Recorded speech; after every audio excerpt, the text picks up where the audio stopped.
سمجھ میں آیا؟ اور اللہ تعالیٰ نے دنیا میں انسان کو پیدا کیا ہے. قرآن میں اللہ فرما رہا وَمَا خَلَقْتُ الْجِنَّ وَالْإِنسَ إِلَّا لِيَعْبُدُونَ. اللہ تعالیٰ قرآن میں فرما رہا میں نے جنات اور انسان کو پیدا کیا صرف اپنی عبادت اور پہچان کے لیے. خالی عبادت بھی کام نہیں آئے گی جب تک پہچان نہیں ہوگی. عبادت اور پہچان دونوں کے لیے پیدا کیا انسان اور جنات دونوں کو. صرف عبادت سے کام نہیں چلے گا. یہ قرآن کا ترجمہ ہے. اس کی تفسیر جو ہے قرآن کے سب سے بڑے مفسر جو ہے عبداللہ ابن عباس ہیں.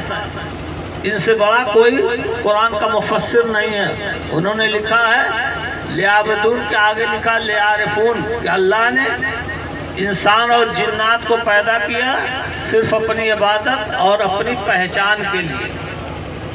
عبادت کے ساتھ پہچان. جو مرید نہیں ہوتا اس کو اللہ کی پہچان نہیں ہوتی ہے. اس لیے مرید ہونا بھی ضروری ہوتا ہے. عبادت وہ لاکھ کر لے لیکن خدا کی پہچان نہیں ہوگی. پیری مریدی جو اللہ کی پہچان کے لیے ہوتی ہے. سمجھ میں آیا؟ اس لیے قرآن میں یوم ندعو کل اناس بامامہم. قرآن ہے قرآن. یوم ندعو کل اناس بامامہم. اللہ تعالیٰ فرما رہا میدان محشر میں ہر شخص اپنے پیر کے ساتھ پکارا جائے گا. ہر شخص جو ہے اپنے امام سے مراد یہاں پیر ہے. پیر کے ساتھ پکارا جائے گا. حدیث شریف میں آیا من لا شیخ لہو لا دین لہو. جس کا کوئی پیر نہیں اس کا کوئی دین نہیں. من لا شیخ لہو لا دین لہو. جس کا کوئی پیر نہیں اس کا کوئی دین نہیں. من مات لیسا فی عنقہ بیعۃ میتۃ الجاہلیہ. جو بلا مرید ہوئے مرتا ہے وہ گمراہی اور جہالت کی موت مرتا ہے.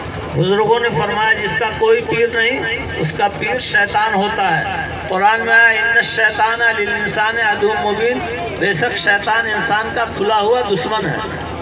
تو اللہ نے انسان کو پیدا کیا اپنی عبادت اور پہچان کے لیے. تو عبادت بھی ضروری ہے اور پہچان بھی ضروری ہے. عبادت بھی ضروری ہے پہچان بھی ضروری. پہچان کے لیے پیر کی ضرورت پڑتی ہے. بلا پیر کے پہچان نہیں ہوتی اللہ کی. اس لیے پیری مریدی قرآن میں بھی ذکر ہے. یا ایھا الذین آمنوا اتقوا اللہ وابتغوا الیہ الوسیلۃ وجاہدوا فی سبیلہ لعلکم تفلحون. اے ایمان والو اللہ سے ڈرو اور اس کے راستے میں وسیلہ تلاش کرو. اب یہ ڈرو کا جو لفظ آیا ہے اس کو بہت لوگ نہیں سمجھ پاتے ہیں. کس لیے ڈرنے کو اللہ فرما رہا ہے؟ ڈرنے کے لیے کس لیے فرما رہا ہے؟ اور وہ بھی ایمان والوں سے فرما رہا ہے. یا ایھا الذین آمنوا اتقوا اللہ وابتغوا. اس لیے ڈرنے کو فرما رہا ہے کہ ڈرو. اس لیے ڈرو کہ کسی سے مرید ہو جاؤ. اس لیے ڈرنے کو فرما رہا ہے. یہاں مرید ہونے کے لیے ڈرایا جا رہا ہے کہ اللہ سے اس لیے ڈرو کہ کسی کے مرید ہو جاؤ وسیلہ تلاش کر لو. اس لیے ڈرنے کو فرما رہا ہے. یا ایھا الذین آمنوا اتقوا اللہ وابتغوا الیہ الوسیلۃ وجاہدوا فی سبیلہ لعلکم تفلحون. اے ایمان والو اللہ سے ڈرو. کس لیے ڈرو کہ کسی سے وسیلے سے لگ جاؤ. وابتغوا الیہ الوسیلہ. کسی کے وسیلے سے لگ جاؤ. اس لیے پہلے ڈرا رہا ہے. اس لیے ڈر جاؤ کہ بلا وسیلے کہ نہیں مر جانا. وسیلہ تلاش کر لو. اور سرکار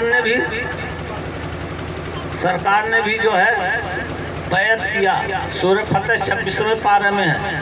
سورہ فتح 26واں پارہ. یذبحونک یبعون اللہ ید اللہ فوق ایدیہم.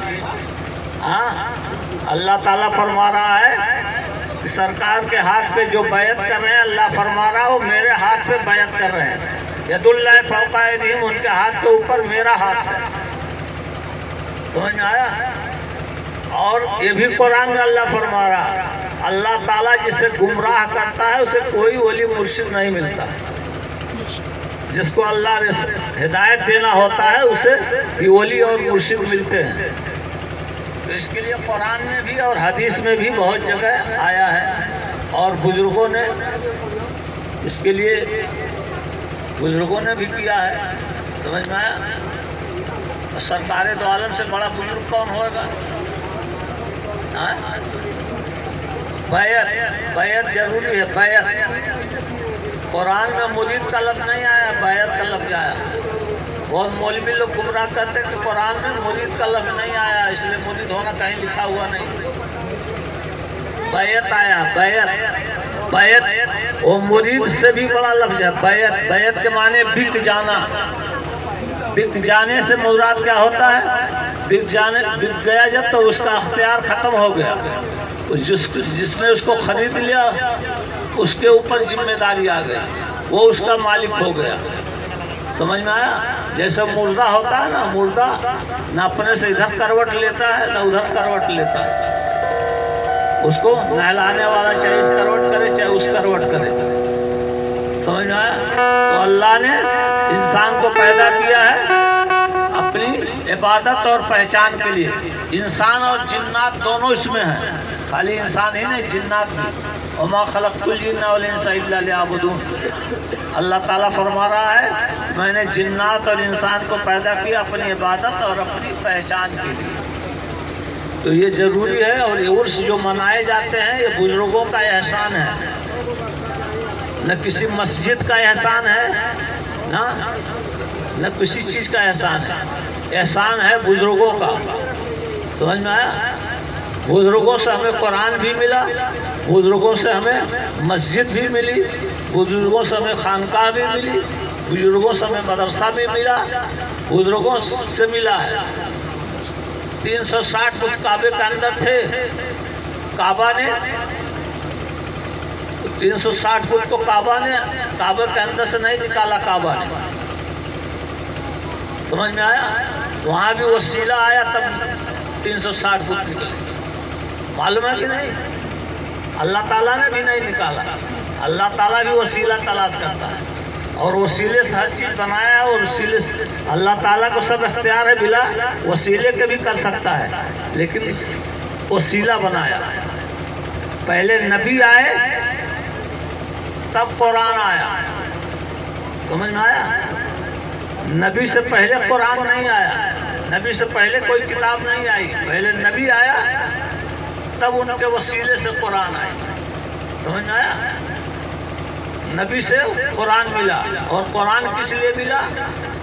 قرآن بھی آیا ہے تو وہ صرف نبی کی تعظیم بتانے کے لیے آیا ہے, نبی کا ادب بتانے کے لیے آیا ہے. قرآن سلیقہ سکھانے کے لیے آیا ہے, ان کے ساتھ کیسے رہو, ان کے ساتھ زندگی کیسے بسر کرو, ان کا ادب اور طور طریقہ. اس لیے قرآن میں اللہ نے فرمایا جو ان سے محبت کرتا ہے وہ مجھ سے محبت کرتا ہے, جو ان سے دشمنی کرتا ہے وہ مجھ سے دشمنی کرتا ہے, جو ان کی اطاعت کرتا ہے وہ میری اطاعت کرتا ہے, جو ان سے محبت کرتا ہے وہ مجھ سے محبت کرتا ہے.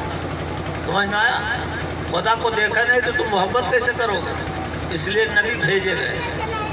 ان سے محبت کرو تو خدا سے محبت کرو. وسیلہ.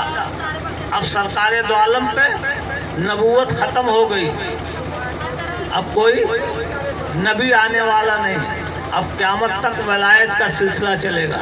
اللہ تعالیٰ اپنے دین کی حفاظت بزرگان دین اولیاء کرام سے کرائے گا. اب نبی نہیں آنے والے, نبی بھی آئیں گے تو یہی امتی بن کے آئیں گے. سرکار دو عالم کو امتی بن کے, عیسیٰ علیہ السلام آئیں گے نا تو وہ بھی سرکار دو عالم کو امتی بن کے آئیں گے. تو وسیلہ ضروری ہے. ہماری نظر میں وسیلہ ہے سب کچھ, وسیلہ نہیں ہے تو کچھ بھی نہیں ہے نا. وصل مولا چاہتے ہو تو وسیلہ ڈھونڈ لو, بے وسیلہ نجدی و ہرگز خدا ملتا نہیں. بے وسیلے کے خدا نہیں ملتا ہے.